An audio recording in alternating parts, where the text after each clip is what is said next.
Shalom umat Allah yang terkasih, jumpa lagi dalam Renungan Singkat Sabda Iman Katolik edisi Senin 16 Desember 2024, hari biasa pekan ke-3 Advent. Hari ini kita akan mendengarkan Sabda Tuhan dari Injil Matius bab 21 ayat 23 sampai 27. Dalam nama Bapa dan Putra dan Roh Kudus. Amin. Ya Tuhan, terangilah hati dan pikiran kami untuk mendengarkan sabda-Mu. Inilah Injil suci menurut Matius. Dimuliakanlah Tuhan. Pada suatu hari, Yesus masuk ke bait Allah. Dan ketika ia mengajar di situ, datanglah imam-imam kepala serta tua-tua bangsa Yahudi kepadanya dan bertanya, "Dengan kuasa manakah engkau melakukan hal-hal itu? Dan siapakah yang memberikan kuasa itu kepadamu?" Jawab Yesus kepada mereka, "Aku juga akan mengajukan satu pertanyaan kepadamu, dan jikalau kamu memberi jawabnya kepadaku, aku akan mengatakan juga kepadamu, dengan kuasa manakah aku melakukan hal-hal itu?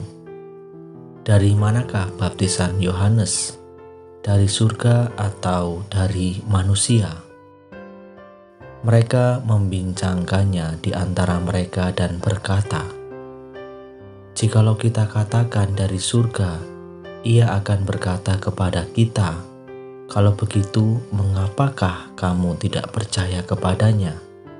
Tetapi jikalau kita katakan dari manusia, kita takut kepada orang banyak, sebab semua orang menganggap Yohanes itu nabi." Lalu mereka menjawab Yesus, "Kami tidak tahu."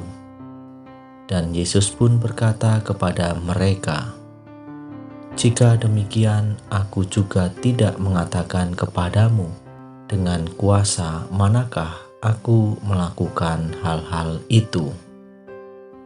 Demikianlah sabda Tuhan. Terpujilah Kristus.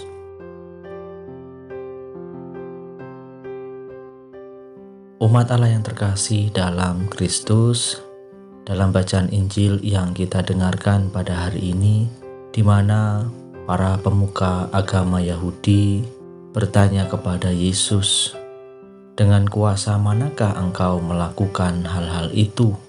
Dan siapakah yang memberikan kuasa itu kepadamu?" Para pemuka agama Yahudi merasa tidak senang dan tidak tenang dengan kehadiran Yesus yang telah melakukan banyak perbuatan baik dan benar, banyak pencerahan, bahkan banyak mukjizat, sehingga mereka mempertanyakan kuasa yang dimiliki dan dipakai oleh Yesus.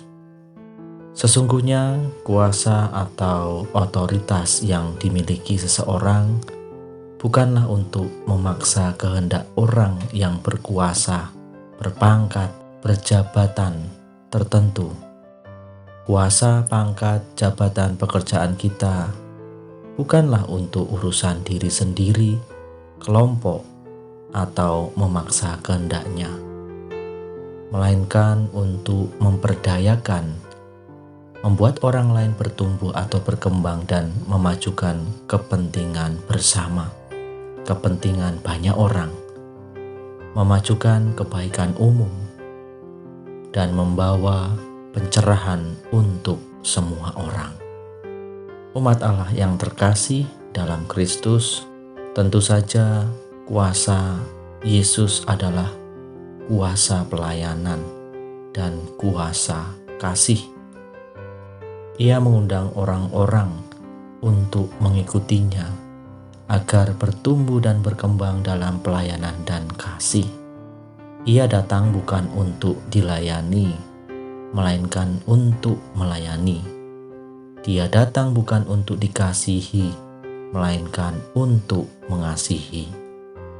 Umat Allah yang terkasih dalam Kristus, dalam bacaan Injil yang kita dengarkan pada hari ini, kita diajak untuk menggunakan kuasa, jabatan, status, pekerjaan apa saja untuk melayani sesama dan berbuat kasih.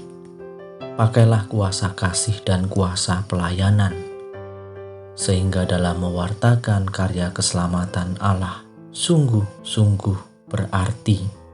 Kita memberi, kita melayani dengan kasih.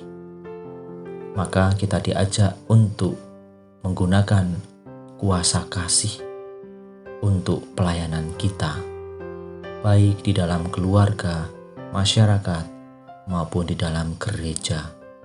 Semoga kita mampu untuk menjalankan kuasa kasih dan kuasa pelayanan itu di dalam kehidupan kita.